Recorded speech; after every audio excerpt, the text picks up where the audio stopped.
তাকে না পেলে আল্লাহকে পেতাম না, তাকে না পেলে সত্য ধর্ম পেতাম না, যাকে না পেলে আমরা মিথ্যার আধারে প্রধানে ধ্বংস হয়ে যেতাম।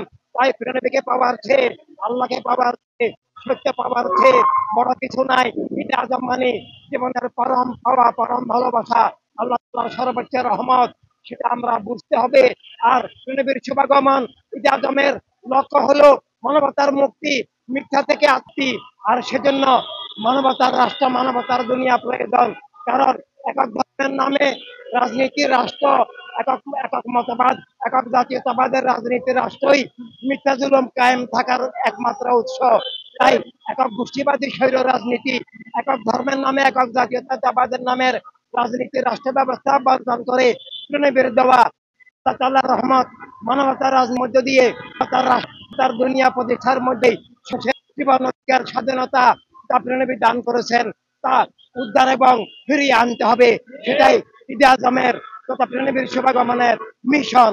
ধন্যবাদ। আসসালামু আলাইকুম।